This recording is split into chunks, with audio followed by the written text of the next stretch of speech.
Baik. Bismillahirrahmanirrahim. Alhamdulillah wassalatu wassalamu ala Rasulillah wa ala alihi wa sahbihi wa man ittaba'ahu ila yaumiddin amma ba'd. Ikhwani fiddin rahimani wa rahimakumullah. Mohon maaf tadi karena ada kesalahan teknis. Jadi mungkin apa yang disampaikan tadi kurang jelas. Saya mohon bantuannya bagi ikhwan-ikhwan yang mendengar, ikhwan dan para akhwat yang mendengar. Apakah suara saya bisa terdengar jelas sekarang? Ya, coba diberi komentar. Saya soalnya nggak bisa ngecek.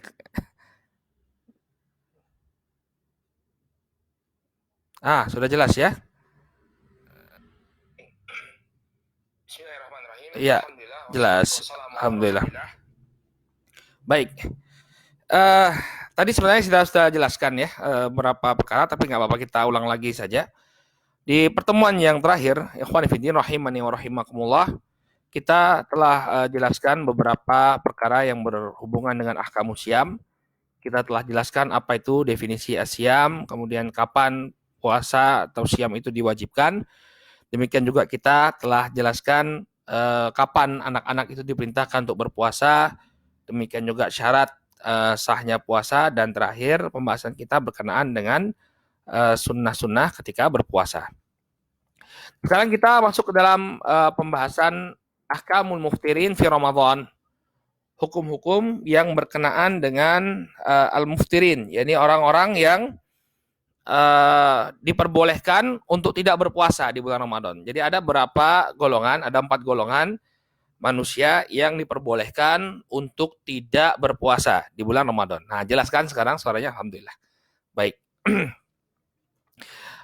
Kata beliau di sini, ahkamul muftirin fi Ramadan yubahul fitr fi Ramadan li arba'ati aqsamin minan nas. Kata beliau, diperbolehkan untuk tidak berpuasa di bulan Ramadan 4 golongan manusia. Jadi ini ada 4 golongan manusia yang diperbolehkan untuk tidak berpuasa di bulan Ramadan. Yang pertama al-marid alladzi yatadarraru bihi wal musafir alladzi lahul qasr. Golongan yang pertama adalah orang yang sakit yang penyakitnya itu membahayakan dia, atau yang puasanya itu membahayakan dirinya. Ya, kalau dia berpuasa tambah parah sakitnya, ya, atau puasa membuat dia lemah sehingga lama sembuhnya, maka boleh bagi dia untuk tidak berpuasa. Qala wal musafir alladzi lahul qasr. Demikian juga seorang musafir yang diperbolehkan baginya untuk mengqasar salat. Jadi kalau dia sudah masuk, seorang musafir melakukan perjalanan jauh, ya sudah masuk jarak qasar, maka dia diperbolehkan untuk tidak berpuasa. Adapun berapa jaraknya seseorang itu diperbolehkan untuk mengqasar salat, nah ini ada khilaf di kalangan para ulama. Ya, Syekhul Islam Ibnu Taimiyah rahimahullahu taala yang menyebutkan bahwa itu kembali kepada urf, kembali kepada kebiasaan masyarakat. Kalau mereka sudah menganggap itu safar, ya maka diperbolehkan baginya untuk mengqasar. Demikian juga boleh baginya untuk tidak berpuasa. Ya, jadi dikembalikan kepada kebiasaan masyarakat setempat. Ya. Qala fal fitru lahuma afdal. Maka orang yang sedang safar atau orang yang sedang sakit, ini berbuka itu lebih afdol bagi mereka.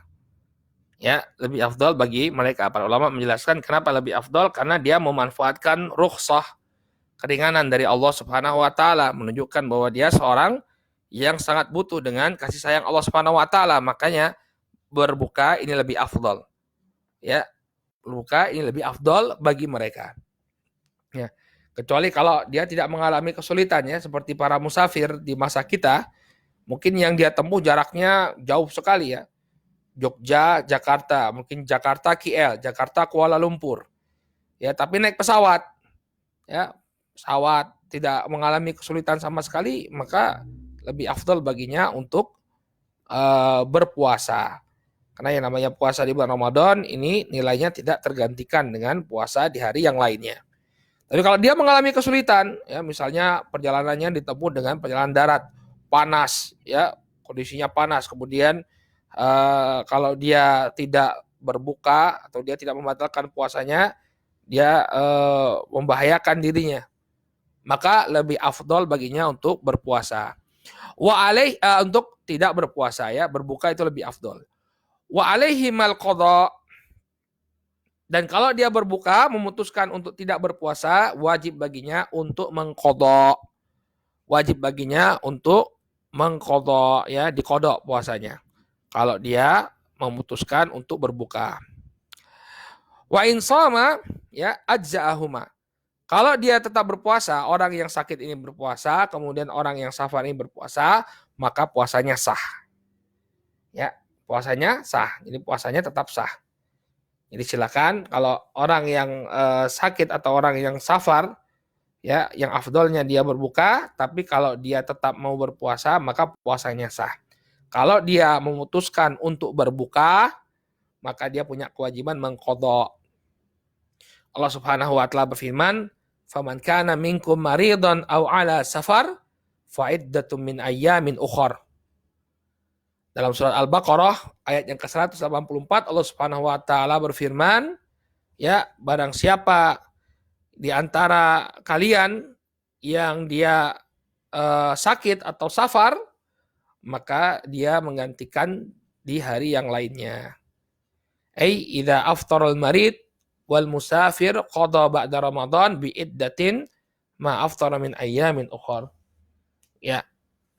Apabila dia berbuka, seorang yang sakit atau seorang yang safar dia berbuka, ya, kemudian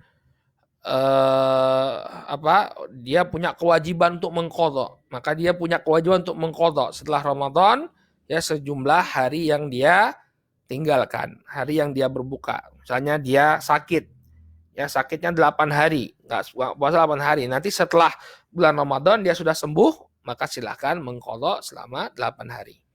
Baik, ini golongan yang pertama yang diperbolehkan untuk apa? Untuk tidak berpuasa, yaitu orang yang sedang safar, ya, yang sedang safar atau yang sedang sakit. Yang kedua, barakallahu fikum. Al-haidu wan nufasa. Orang atau wanita yang sedang haid dan wanita yang sedang nifas. Ya, tuftirani ya,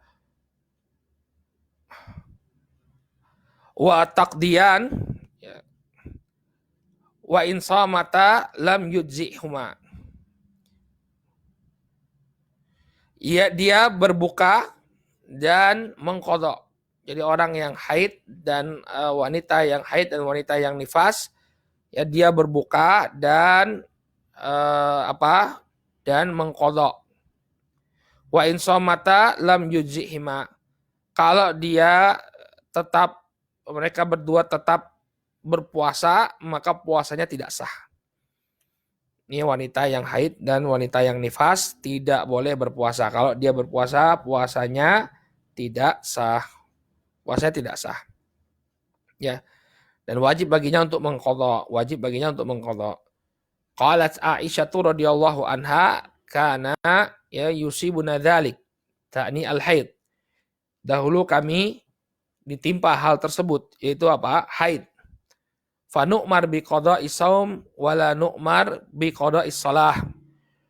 Maka kami diperintahkan untuk mengqadha puasa dan tidaklah kami diperintahkan untuk mengqadha salat.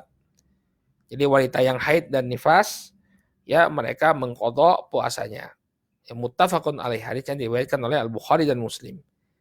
Ini bagi wanita yang haid dan juga wanita yang nifas. Kemudian yang ketiga, ya, dan walaupun haidnya di akhir hari, ya, misalnya datang haidnya, dia sudah berpuasa, kemudian misalnya buka puasa jam 5:30, jam 5:20, ya, tiba-tiba wanita terasa ada yang keluar haid, ya, maka hari tersebut dianggap dia tidak berpuasa. Kenapa? Karena dia tidak menyempurnakan, nggak sampai waktu berbuka, ya. Maka di hari tersebut, ya qadarullah, Allah mentakdirkan yang demikian, ya, dia tetap wajib untuk mengqadha, Kemudian yang ketiga, al-hamilu wal murdi. Yang ketiga, orang yang hamil dan orang yang menyusui. Wanita yang hamil dan wanita yang menyusui. Nah, ini juga diperbolehkan untuk tidak berpuasa. Qala wa idza khafata ala waladaihima aftarata wa qadata wa at'amta an kulli yaumin miskinan. Maka wanita yang hamil dan sedang menyusui, kalau mereka mengkhawatirkan keadaan anaknya, maka hendaknya mereka berbuka dan wajib baginya untuk mengqadha dan memberi makan orang miskin ya setiap harinya. Jadi sesuai dengan hari yang dia tinggalkan. Kalau dia khawatir anaknya tidak mendapatkan pasokan, baik itu yang ada dalam rahimnya ataupun anak yang dia susui, maka hendaknya dia berbuka dan wajib baginya untuk mengqadha dan membayar fidyah. Ya, memberi makan orang miskin setiap harinya. Qala wa in shamata, ya, wa in shamata ajza'ahuma. Tapi kalau mereka merasa sanggup, ya, walaupun dia hamil, walaupun dia menyusui, dia sanggup untuk berpuasa, maka hendaknya dia tetap berpuasa. Maka hendaknya dia berpuasa dan puasanya sah. Kalau dia sanggup, dia berpuasa dan puasanya sah. Ini kondisi yang pertama, ini kalau dia mengkhawatirkan keberadaan anaknya. Jadi dia sehat, sebenarnya dia sanggup ya. Cuma kalau dia kalau dia berpuasa, dia tidak ada pasokan makanan, anaknya nggak bisa disusui misalnya, ya. Atau dia khawatir anak yang ada di rahim nggak dapat pasokan, ya. Maka kemudian dia berpuasa, maka wajib baginya untuk mengqadha dan membayar fidyah. Qala wa in khafata ala nafsaihima aftarata wa qadata faqat. Tapi kalau dia hanya mengkhawatirkan dirinya saja, ya, tidak mengkhawatirkan bayinya, ya, maka yang demikian hanya diwajibkan untuk mengqadha saja, tidak membayar fidyah. Ya. Faqad qalahu Ibnu Abbas fi ma rawahu Abu Daud. Yang demikian telah difatwakan oleh Abdullah bin Abbas sebagaimana yang diriwayatkan oleh Al-Imam Abu Daud. Jadi kata Ibnu Abbas radhiyallahu taala anhuma, wanita kalau dia khawatir ya terhadap dirinya dan bayi yang dikandungannya atau bayi yang sedang dia susui, maka dia membayar fidyah dan juga mengqadha. Tapi kalau dia mengkhawatirkan dirinya saja, maka cukup baginya untuk membayar qadha. Demikian yang difatwakan oleh Ibnu Abbas radhiyallahu taala anhuma. Baik. Kemudian berapa ukurannya nanti dijelaskan ya, berapa ukurannya yang harus dia bayarkan.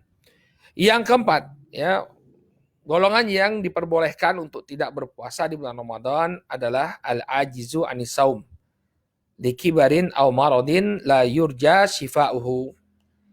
Yang keempat adalah orang yang lemah, ya, yang tidak mampu untuk berpuasa, baik itu karena usianya yang sudah lanjut atau dia terkena penyakit yang tidak diharapkan kesembuhannya, sakit menahun, ya, tidak kunjung sembuh, maka dia diperbolehkan untuk tidak berpuasa, ya.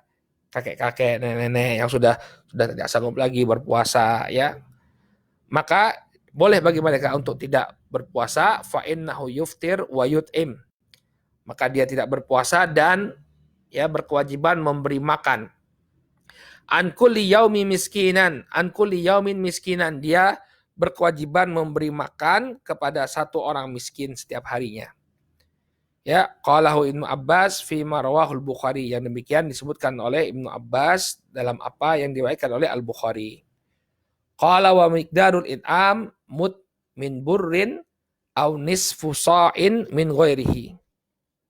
Kemudian kadar yang harus dia bayarkan ya dalam fidyahnya, ya, ketika memberikan makan kepada orang miskin, ya, maka jumlahnya itu adalah 1 mud, ya, 1 mud dari bur, ya, 1 mud dari bur, ya, bur itu gandum, ya, jadi kalau gandum Satu mud. Satu mud itu sekitar 0,7 sekian 0,7 sekian ons. Ya, 700 sekitar 750 gram. Jadi kalau dia berikan dalam bentuk gandum itu 750 gram. Ya, itu satu mud sekitar itu. Aunis fusain min ghairihi, atau kalau dia mau bayarkan dalam bentuk yang lain seperti beras, ya, maka dibayarkan sebanyak setengah sok. Setengah sok, ya, setengah sok itu ya 2 mud, 1,5 kilogram. Ya, jadi kalau dia ingin berikan dalam bentuk beras, satu hari yang dia tinggalkan, dia membayar sejumlah 1,5 kilogram. Ya. Atau seperti yang dilakukan oleh Anas bin Malik, ya, beliau memberi makan. Jadi dalam bentuk makanan, ya, diundang untuk makan. Jadi boleh juga kita membuat makanan. Misalnya dalam 1 bulan itu dia tidak berpuasa 1 bulan misalnya. Berarti kan 30 hari misalnya. Ya, dia undang 30 orang miskin makan. Ya, 1 kali sampai kenyang. Ya. Atau dia buat nasi kotak, 30 nasi kotak. Dia berikan kepada ya orang-orang miskin sebagai bentuk fidyahnya. Maka yang demikian diperbolehkan insya Allah. Ya, mana yang lebih mudah, ya, mana yang lebih mudah baginya. Ini ketentuan bagi orang-orang yang tidak yang diperbolehkan untuk tidak berpuasa. Baik, kemudian permasalahan selanjutnya. Hukmul jima, ya, fi nahari Ramadan. Hukum berhubungan suami istri di bulan Ramadan, ya, hukum berjima, ya, berjima di bulan Ramadan. Ya. Jadi kalau misalnya ada yang pasangan suami istri kemudian berjima, apa hukumnya mereka? Qala al-jima'u fi nahari Ramadan muharramun. Maka berjima di siang hari di bulan Ramadan hukumnya haram, enggak boleh, ya. Tidak boleh dia untuk melakukan jima di siang hari di bulan Ramadan. Qala man jama'a, ya, wa 'ala man jama'a al-qadha wal kafarah al-mughallatah. Maka barang siapa yang menjimai, ya, menjimai istrinya, wajib baginya untuk mengqadha dan baginya kafarah mughalladhah. Ya, kafarah yang berat. Apa bentuknya? Wahya itqu raqabah. Yang pertama, dia membebaskan 1 orang budak. Ya, membebaskan 1 orang budak. Nah, ini sulit, ya. Di masa kita nggak ada budak, ya. Kemudian fa'ilam yajid fasyamu syahraini mutatabi'ain. Kalau dia tidak menemukan budak untuk dia bebaskan, ya, maka dia berpuasa 2 bulan secara berturut-turut. Dia berpuasa 2 bulan secara berturut-turut. Fa'ilam yastate at'ama sittina miskinan. Kalau dia tidak mampu, maka hendaknya dia memberi makan kepada 60 orang miskin. Ya, berat, ya, berat, ya. Makanya hati-hati, ya. Jangan pegang-pegang di siang hari, nanti aja malam. Ya, kalau siang kemudian berjima, maka hukumannya berat. Qala fa'ilam yajid saqatat anhu. Ya, kalau dia tidak mendapati, nggak bisa memberikan makan 60 orang, maka bebaslah dia dari hukuman tersebut. Ya, seperti kasusnya seorang sahabat bebaskan budak, nggak punya budak, kemudian ketika diperintahkan untuk berpuasa nggak sanggup juga, ya, ketika disuruh membayarkan 60, ya, memberi makan 60 orang miskin, dia nggak punya harta juga, ya, maka kemudian dibebaskan, ya, dari hukuman. Ya, Allah Subhanahu wa taala berfirman, la yukallifullahu nafsan illa wus'aha. Ya, Allah Subhanahu wa taala tidaklah membebani seseorang melainkan sesuai dengan kadar kesanggupannya. Baik. Kemudian permasalahan selanjutnya mufsidatus shaum. Ya, perkara-perkara yang merusak puasa, artinya yang membatalkan. Yang pertama, al-aklu wa syurbu amdan. Fa in kana nasiyan lam yufsid saumah. Yang pertama adalah makan dan minum dengan sengaja. Ya, kalau dia lupa, maka yang demikian tidak membatalkan puasanya. Jadi dia baru membatalkan ketika dia membatalkan puasanya dengan sengaja, makan dan minum dengan sengaja. Ya, kalau lupa maka yang demikian tidaklah membatalkan. Kemudian yang kedua, wal jima'u fil farj. Yang kedua, ya, melakukan jima, ya, melakukan jima, jima fil farj, ini melakukan jima. Kemudian yang ketiga, isalul aghdiyah ilal jauf. Ya, masuknya suatu atau makanan ke rongga perut. Ya, masuknya makanan ke rongga perut. Wa min dzalika al-ibrul mughdiyah, ya, wa haqnud dam bisaim.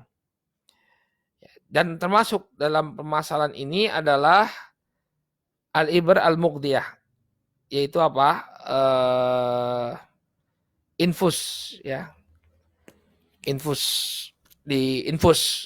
ya, dikasih infus.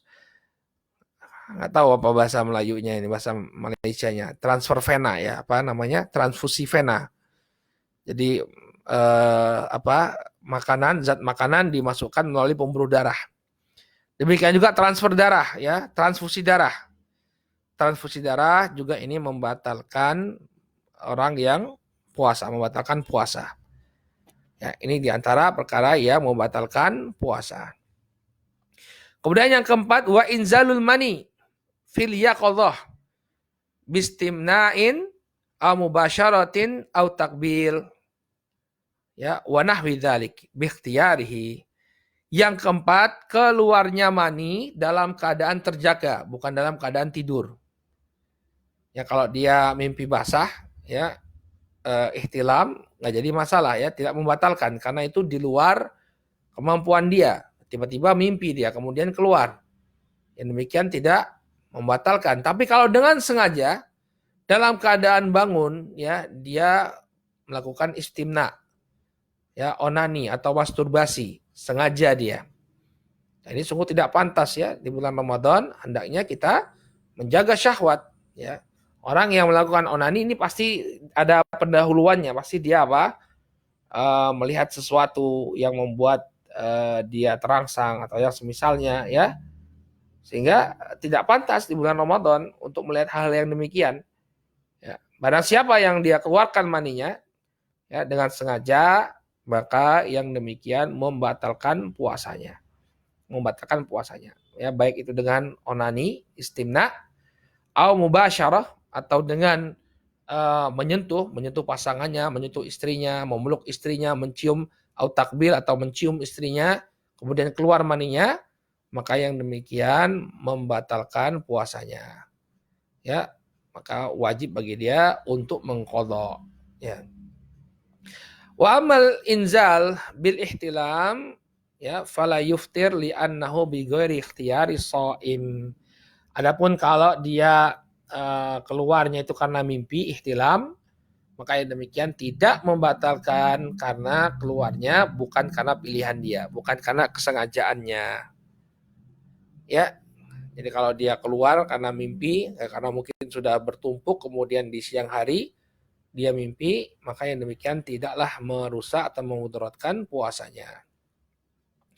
Kemudian yang kelima, yang membatalkan puasa. Perkara kelima yang juga membatalkan puasa, khuruju damil haid wan nifas. Keluarnya darah haid dan darah nifas. Ya. Wa mata ra'atil mar'atul haidha awin nifas, ya, fasada saumuh atau fasada saumuha. Maka kapanpun seorang wanita melihat keluarnya darah haid atau darah nifas, maka puasanya batal. Ya. Sawaan fi awalin nahar atau fi akhirih qabla ghurubi syams. Ya, sama saja apakah darah itu keluarnya di awal siang atau di akhir siang sebelum terbenamnya matahari. Tadi itu sudah kita singgung ya. Jadi sama saja, walaupun buka puasa tinggal 1 menit, kemudian keluar darah haid, maka berhenti dia puasanya, rusak puasanya, batal puasanya. Wajib bagi dia untuk mengqadha. Kemudian yang keenam, ya at-taqayyu amdan, ya muntah dengan sengaja. Ya, muntah dia dengan sengaja. Ya, sengaja dia celupkan tangannya, dia masukkan tangannya ke kerongkongan, kemudian dia putar-putarkan sehingga muncul rasa mual langsung keluar. Ini membatalkan puasa. Ya. At-taqayyu kata beliau, wa huwa ikhraju ma fi al-mi'dah min ta'amin aw syarabin an tariqil fam. Ya, yaitu mengeluarkan makanan dan minuman dari perut ya melalui mulut. Jadi dia keluarkan melalui mulut. Maka yang demikian membatalkan kalau dia sengaja. Ya. Nabi SAW mengatakan man dara'ahu ay ghalaba ulqai falaysa alaihi qada wa man istaqa'a ya amdan fa alaihi alqada. Rawahul khamsa illa Nasa'i. Ya, dalam sebuah hadis yang diriwayatkan oleh yang 5 kecuali An-Nasa'i, ya yang 5 itu artinya Shahihus Sunan tambah Imam Ahmad. Ya. Jadi diriwayatkan oleh Imam Ahmad, At-Tirmidzi, Abu Dawud dan Ibnu Majah, kecuali Nasa'i. Nasa'i tidak mengeluarkan. Ya. Fa in kharaja min ghairi qasdin lam yuftir. Ya, kalau dia mengeluarkannya tanpa disengaja, maka yang demikian tidaklah batal puasanya. Ya kata Nabi SAW, barang siapa yang keluar darinya sesuatu, ya maka tidak wajib qada. Ya falaisa alaihi qada. Kalau dia muntah dengan sengaja, fa alaihi qada, maka wajib baginya untuk mengqada. Baik. Kemudian kata beliau yang ketujuh, ar-riddatu anil Islam, murtad. Nah, yang ketujuh murtad, keluar dari keislamannya. A'adanallahu minha. Semoga Allah melindungi kita darinya. Amin. Ya, wahyatuh bitu jami'al a'mal. Maka murtad ini menghapuskan seluruh amalan. Bukan hanya puasa saja yang terhapus, tapi seluruh amalan. Kata Allah Subhanahu wa taala, walau asyraku la habita anhum ma kanu ya'malun.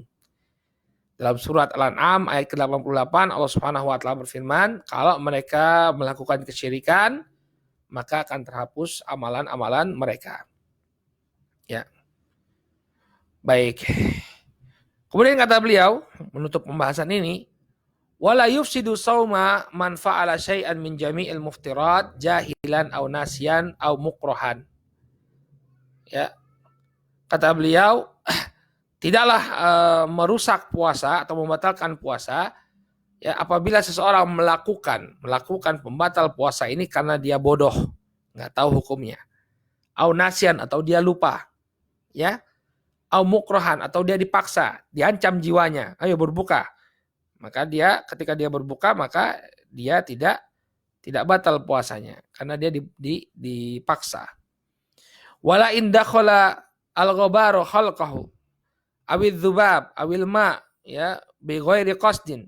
Demikian juga tidak membatalkan puasa apabila masuk ke dalam tenggorokannya ya gobar, debu, kemasukan debu misalnya sedang menguap ya nggak nutup mulut kemudian masuk debu, nggak membatalkan ya. Awid dzubab atau kemasukan lalat sedang ngomong misalnya dia sedang berbicara tiba-tiba masuk lalat ya. Awil ma ya atau masuk air. Maka yang demikian tidak membatalkan puasanya kalau dia kemasukan tanpa kesengajaan. Qala wa idza tahuratil an-nufasa qabla tamamil arba'in iktasalat wa shalat wa shamat. Kemudian ada catatan dari beliau, apabila seorang wanita yang suci ya sudah suci dari nifasnya sebelum 40 hari ya maka hendaknya dia mandi, sholat dan puasa. Jadi jangan menunggu 40 hari. Kalau misalnya 36 hari atau 37 hari dia sudah suci, ya maka hendaknya dia bersihkan sisa darah, kemudian dia mandi, ya kemudian dia melaksanakan ibadah seperti biasa. Allahu taala a'lam. Qala min wajibati shaim. Kemudian permasalahan selanjutnya, ya perkara-perkara yang diwajibkan bagi orang yang berpuasa. Artinya kalau dia melakukan perbuatan ini, ya puasanya tidak batal, tapi apa? Tapi ya pahalanya jauh berkurang. Pahalanya jauh berkurang. Karena perbuatan ini adalah perbuatan dosa. Ya, maka wajib bagi seorang yang sedang puasa untuk menjaga perkara-perkara ini, jangan sampai dia lakukan. Kalau dia lakukan, maka bisa jadi puasanya sia-sia. Qala wa yajibu 'ala shaim wa ghairihi ijtinabul kadzib wal ghibah wa hiya dzikruka akhaka bima yakrah. Maka wajib bagi seorang yang berpuasa dan juga di luar bulan puasa, ya, wajib baginya untuk menjauhi kedustaan, ya, menjauhi dusta. Wal ghibah, demikian juga menjauhi ghibah. Itu menyebutkan apa yang tidak disukai oleh saudaranya. Wan namimah, adu domba, ya, hendaknya dia juga meninggalkan adu domba. Wahyanakul kalam bainan nas ala jihatil ifsad bainahum, yaitu menukilkan ucapan di tengah-tengah manusia dengan tujuan untuk menimbulkan kerusakan di tengah-tengah mereka. Wala'an, demikian juga menjauhi laknat. Wa at-tardu wal ib'ad an rahmatillah, yaitu pengusiran dan penjauhan dari rahmat Allah. Artinya dia mendoakan orang untuk dijauhi dari rahmat Allah. Maka ini ya dilarang kita lakukan di bulan Ramadan atau ketika berpuasa. Wasabu wasyatmu, demikian juga ya mencela. Ya, demikian juga mencela. Ya, dan mencaci maki. Mencela dan mencaci maki. Wa an yahfadha sam'ahu wa basarahu wa lisanah wa batnah alal kalamil muharram wa nadharil muharram wa sima'il muharram wal akli wa syurbil muharram. Maka hendaknya dia benar-benar menjaga pendengarannya, menjaga penglihatannya, menjaga lisannya, menjaga perutnya dari ucapan-ucapan yang diharamkan, dari pandangan-pandangan yang diharamkan, dari ya apa yang didengar, dari perkara-perkara yang haram. Demikian juga makan dan minum dari apa yang diharamkan.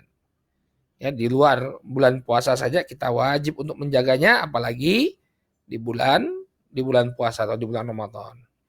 Ya, ini yang merupakan kewajiban bagi orang yang berpuasa. Qala as-shaumul mustahab.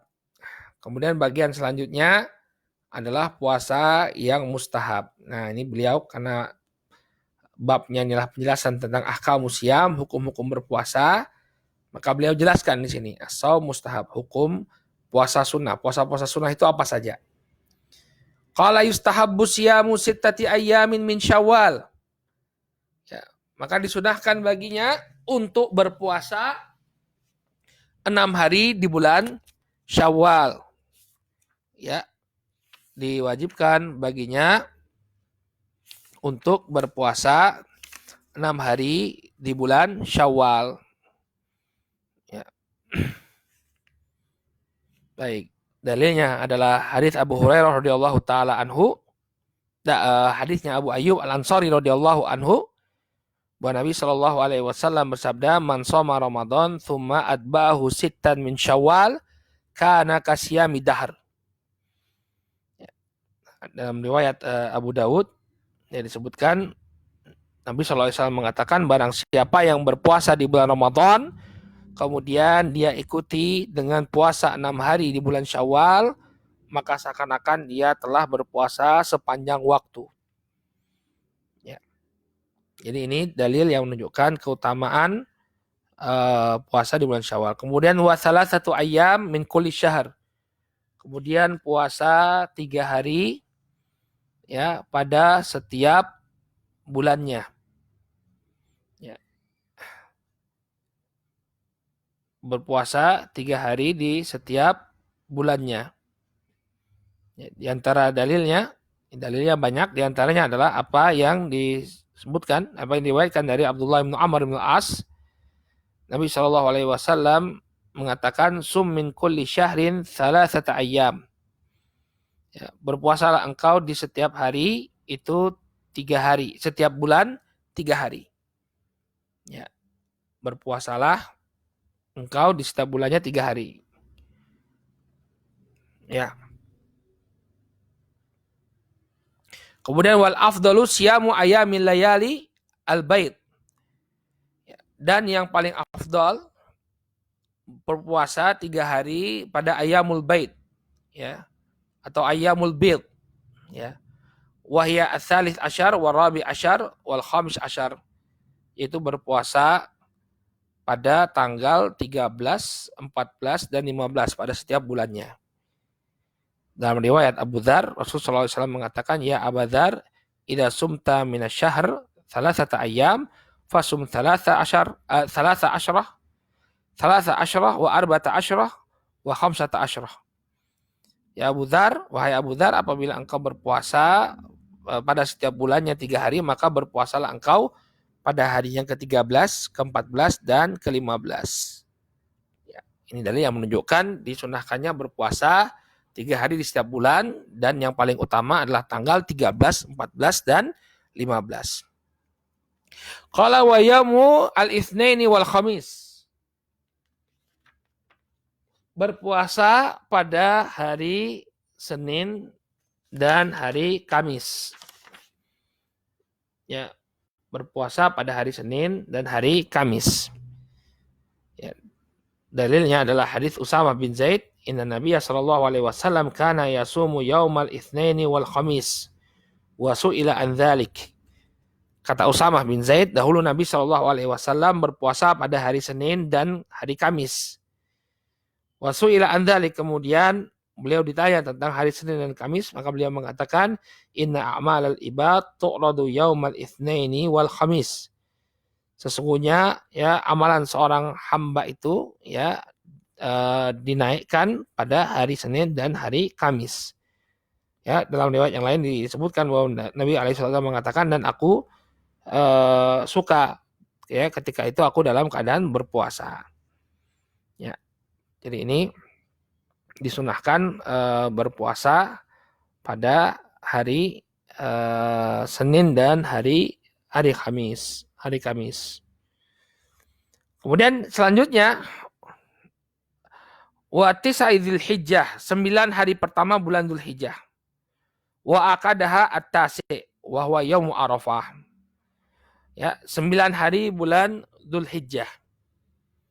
Ya, 9 hari bulan Dzulhijjah. Dan yang lebih ditekankan lagi pada hari Arafahnya. Ya, pada hari Arafahnya.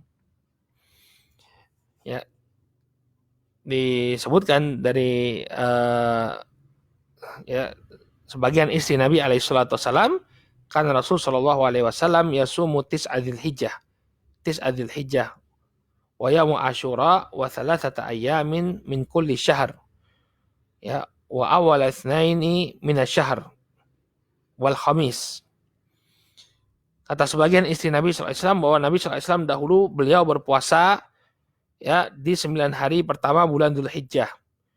Kemudian beliau berpuasa pada hari Asyura dan 3 hari di setiap bulannya, dan pada hari Senin dan hari Kamis.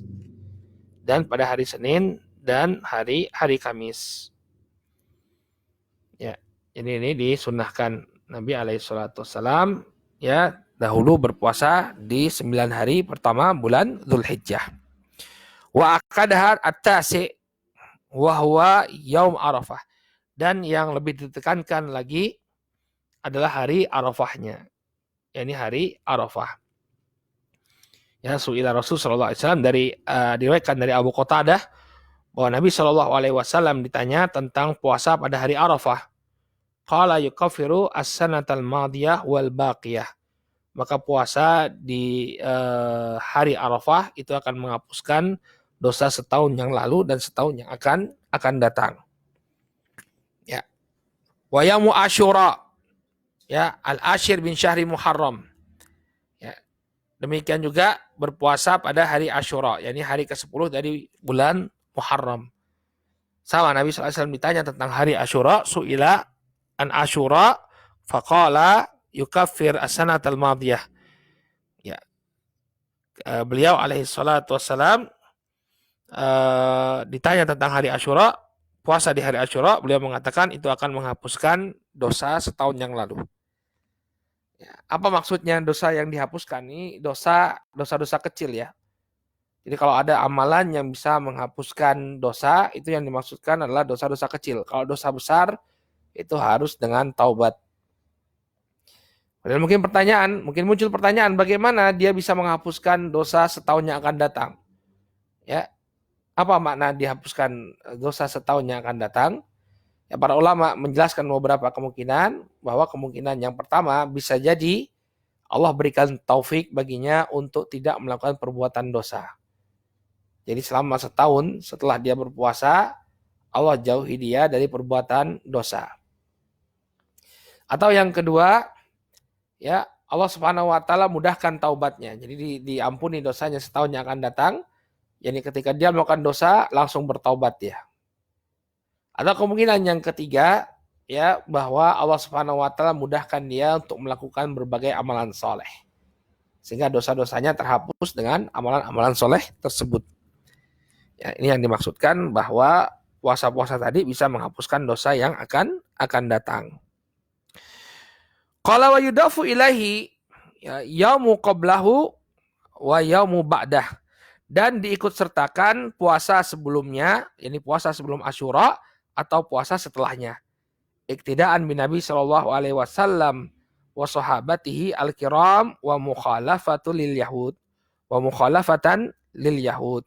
Ya, karena mengikuti Nabi Shallallahu Alaihi Wasallam dan juga para sahabat serta untuk menyelisihi orang-orang Yahudi, Ya, jadi ketika Nabi Alaihi Wasallam berpuasa Asyura di kota Madinah, beliau mendapatkan bahwa orang-orang Yahudi di kota Madinah juga berpuasa sebagai bentuk syukur mereka. Maka Nabi Shallallahu Alaihi Wasallam menginginkan untuk menyelisihi mereka. Kata beliau, fa idza kana al-amul muqbil insyaallah sumnal yaum at-tasi'. Ya. Apabila tahun depan ya aku masih hidup, maka insyaallah kita akan berpuasa ya pada hari yang ke-9. Jadi disunahkan untuk berpuasa pada hari yang ke-9, hari 9 Muharram ya. Hari Tasu'a.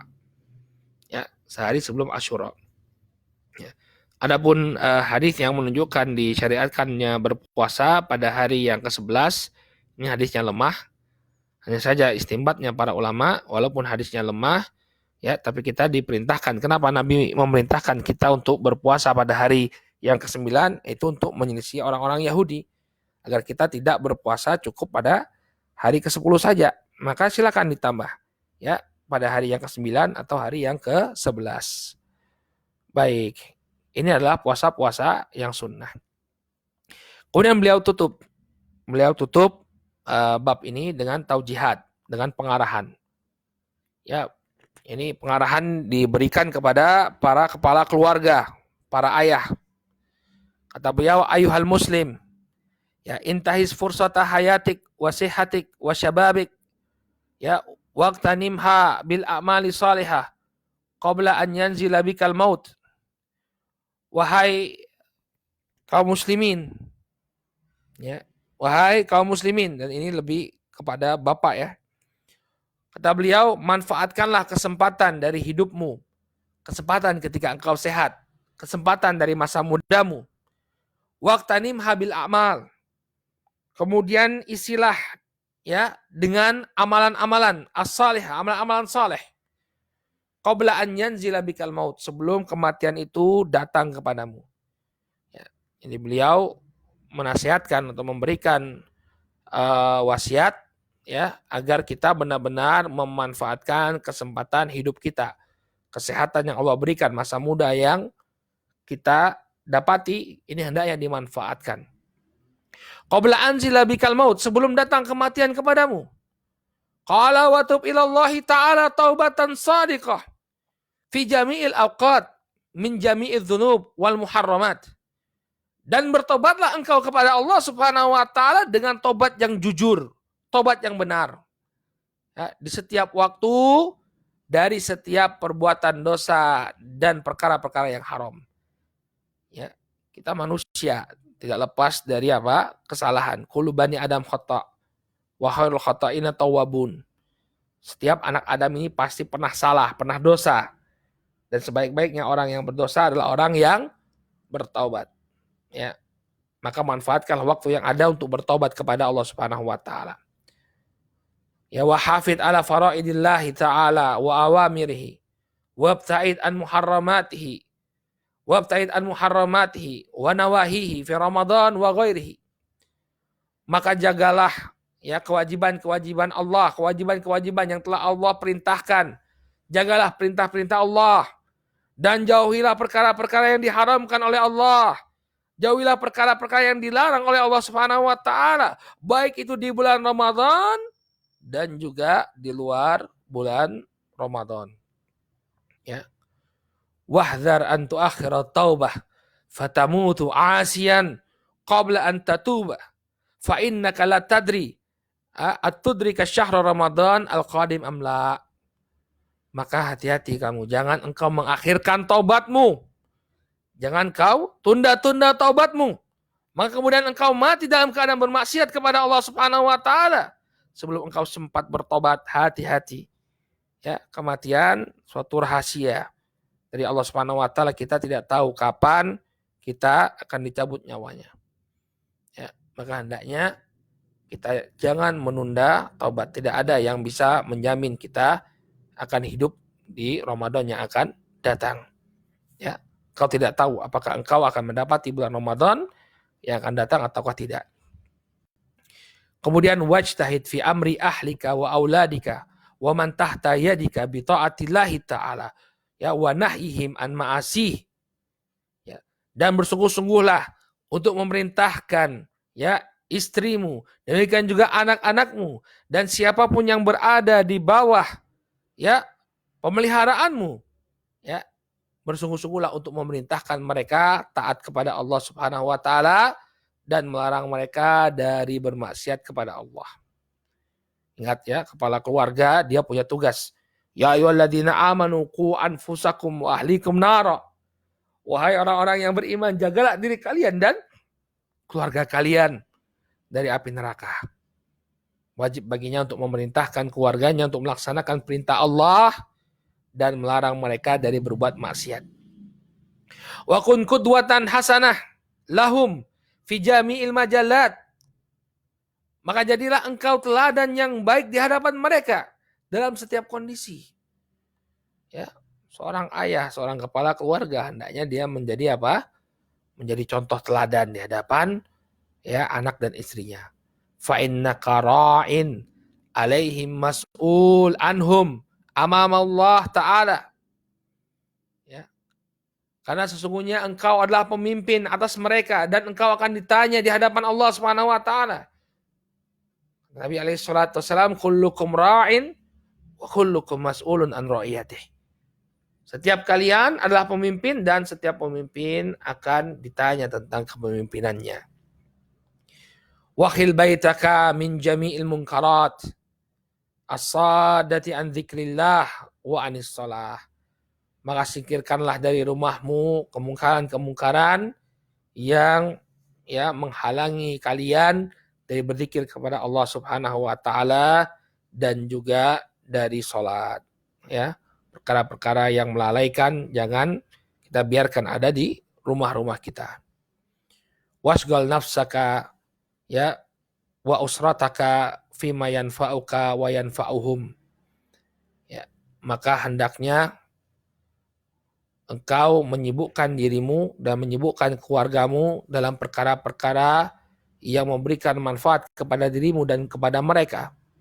Wahadzirhum mimma yadurruhum fi dinihim wa dunyahum wa akhiratihim. Dan peringatkanlah mereka terhadap perkara-perkara yang membahayakan mereka di dunia, membahayakan bagi agama mereka, membahayakan bagi dunia mereka dan akhirat mereka. Wafaqallahul jami'. Ya, wafaqallahul jami' lima yuhibbu wa yardah. Semoga Allah Subhanahu wa taala memberikan taufik ya kepada kita semua terhadap apa yang Allah cintai dan Allah ridhoi.